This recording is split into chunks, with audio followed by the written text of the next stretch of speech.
This is the Season Long Podcast in support of the YouTube channel Season Long Baller. Thank you for joining us today. Hope you had a wonderful weekend, and we'll hop right on into our Season Long Podcast where we review everything outside of Season Long Baller that's happening outside of the Washington Wizards and Jaymont Summerz. And we will talk about the Wizards, of course, and Jaymont Summerz is our player bill, but we will talk about the Wizards, who are the 1 seed, as you can see here on the playoff tree. But let's talk about the play-in games that are affecting the East, and we'll talk about the West briefly a little bit later on. But let's start off out East, with the Chicago and Celtics, the 7-8 game, which took place last week. Now, as you can see, this wasn't even close. And the stats really do tell the story here. The Bulls with a 91-56 victory over the Celtics. And when you shoot 76% from the field, as the Bulls did, does it even matter that the Celtics were close to 60% themselves? Also, even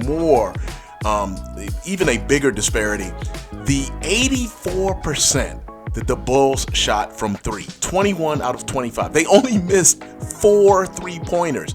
Now, the Celtics shot a respectable 46% from deep, but when your opponent, again, is shooting 84%, which I would think in real life would be a record of some sort. I would think 25 would be enough to be the minimum as well to qualify, but 21 out of 25. That led the Celtics to the loss, with the Bulls a 91-56 victory at home. So the Bulls advanced and took the 7 seed. Now, let's look at the Bulls here.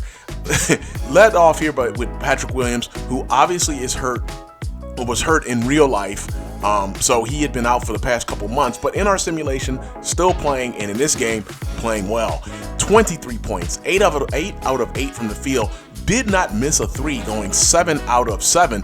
DeMar DeRozan went 4 out of 5 from deep, not usually something he does a lot. But just between those two top scorers right there, you've got 11 out of 12 from deep.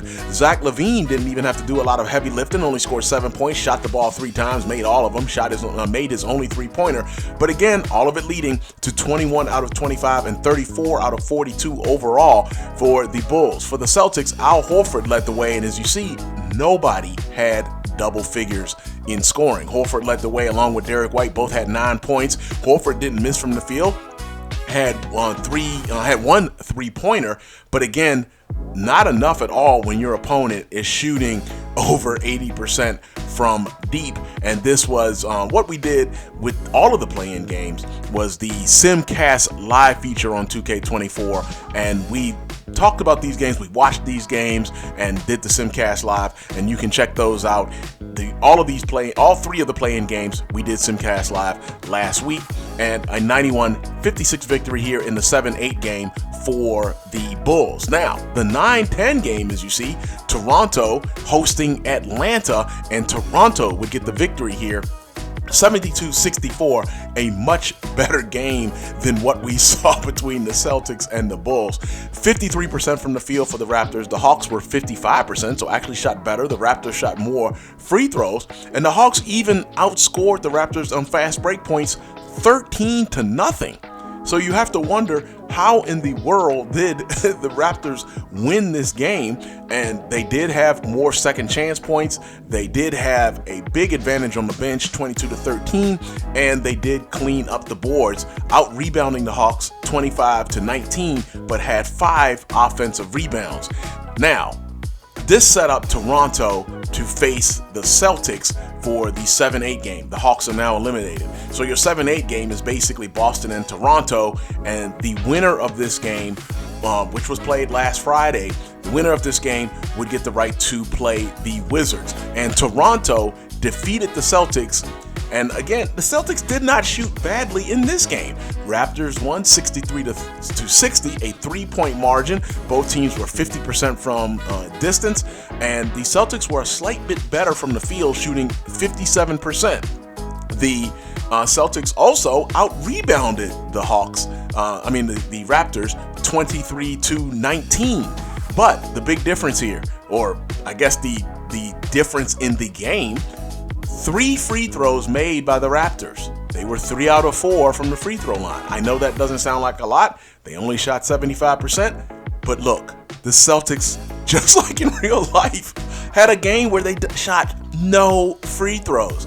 And those 3 points are the difference in the game. The Raptors advance 63-60, and they are going to be the 8 seed to take on us, the Wizards, and that will started yesterday. We'll talk about that game in just a bit. Now, Tatum led the Celtics with 22, 9 out of 11 from the field, 4 out of 5 from deep. I know I keep saying it, but you would think with that kind of stat and the way the Celtics shot that they would have won this game.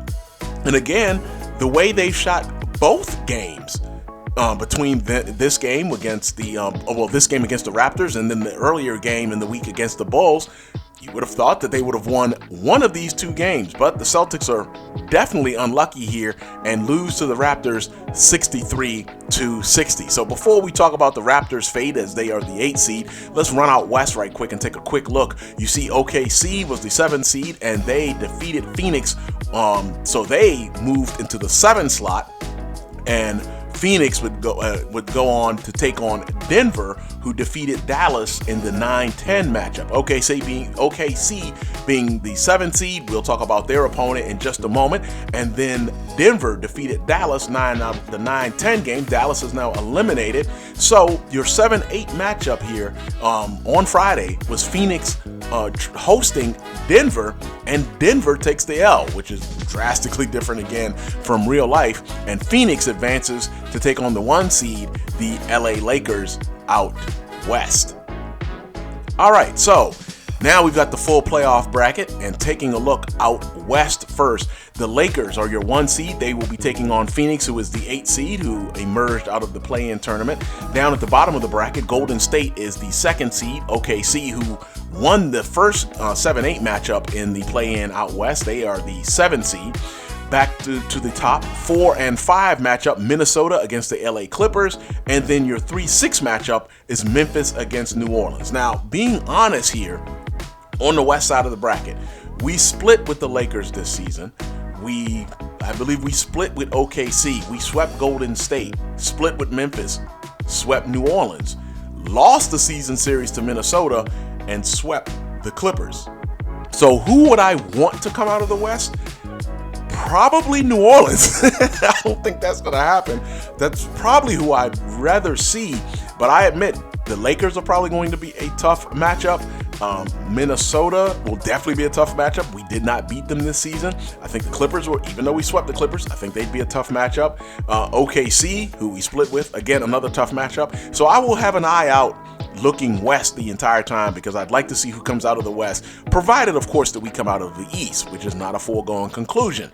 Turning our attention to the East, obviously we are the 1 seed, and as we've just talked about, we will be facing Toronto in the first round. Looking at the bottom of the bracket, the Chicago Bulls, by virtue of their win over the Celtics in the play-in tournament, they are the 7 seed. They will be taking on the Knicks, who are the 2 seed. Your 3 seed is Miami. They'll be taking on or hosting Cleveland in the first round, who was the 6th seed. And then your 4-5 matchup is Philadelphia against Indiana. Teams that we, especially Indiana, that we have struggled with this season. I think we split the season series with Indiana, and honestly, I've played Indiana enough over the past couple of seasons, as they were our first round opponent in the playoffs last season. Remember, this is a title defense for the Wizards, as we won the title on NBA 2K23. Now, heading into our playoff series against the Toronto Raptors, the biggest thing here, Pascal Siakam is injured. He's been out for the season for quite a bit for the Raptors. Ruptured right Achilles, as you see here, and that is definitely changing the way the Raptors can play against us, and I think that is a big blow for the Raptors. You can see a couple of the other other players who will be affecting the playoffs. Paul George out for the season with the fractured left leg. That is definitely a big one for the Clippers, and him and Siakam, along with Zion Williamson, are probably the biggest one. Broken left ankle you see on Williamson, out 4 to 6 weeks. Those are probably the biggest ones affecting playoff teams in terms of our simulation. So game 1 for the Wizards was yesterday, and keep in mind that we always mirror the actual Washington Wizards schedule. We've played the entire 82 games for the Washington Wizards play mirroring their exact season, and that playlist is in the description. However, not that this is a secret and not that this was a not that this was not obvious all season long, but the Wizards did not make the playoffs. So we are mirroring the 1 seed in real life out east, obviously the Boston Celtics, who of course are eliminated now in our playoffs, and the Celtics played the Miami Heat in real life as the number 8 seed. So yesterday we opened our playoff series as well, taking on the Raptors for game 1. And as you can see, we got the 69-59 victory over the Raptors. And the big thing here, Scotty Barnes was only 4 out of 16 from the field, 0 for 5 from deep, but they were staying in the game because of Jakob Poeltl. Now, Poeltl was only 3 out of 13, but notice he dominated the glass. 15 rebounds and 8 offensive rebounds. That killed us right there. Managed to keep for the Raptors to stay within arm's length all game long, but the Wizards were able to pull out the 69-59 victory. So, taking a look at what's happened over the past couple of days in our simulation, the Wizards, as we just mentioned, now have a 1-0 playoff series lead. Philadelphia draws first blood in their series with Indiana. Miami is up on Cleveland, and Chicago, going for the upset, is up 1-0 on the second seeded Knicks out east. Out west, Lakers and Phoenix haven't played a game yet, as Golden State and OKC have not as well, but the LA Clippers, the 5 seed, have a 1-0 lead over Minnesota, and I would probably prefer nothing more than seeing Minnesota lose in the first round. And Memphis is your 3 seed. They have got a 1-0 lead against New Orleans. The 2 teams I probably would least like to see out of that group is probably Minnesota and Memphis.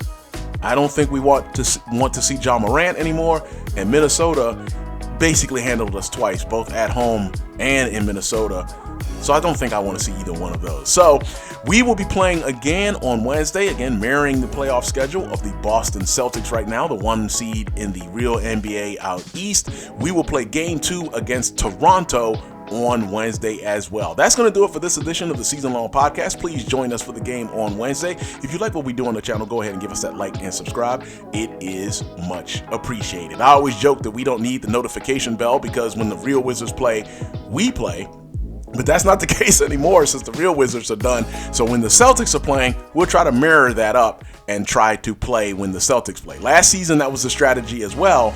But the 1 seed, the Milwaukee Bucks, well, they lost to the Miami Heat in the first round, and that kind of threw our playoff schedule around a little bit. So we will, again, try to mirror the Boston Celtics, and I have a funny feeling the Celtics are going to make the Eastern Conference Finals at the least. I figure they're going to the NBA Finals, and if you ask me, I think they will be the NBA champions when this is all said and done. But for our simulation, again, we're playing the Raptors on Wednesday, getting a little ahead of ourselves. We got a lot of playoff basketball to get to. So enjoy the rest of your week. Hope to see you on Wednesday. That's it for Season Long Baller. Peace.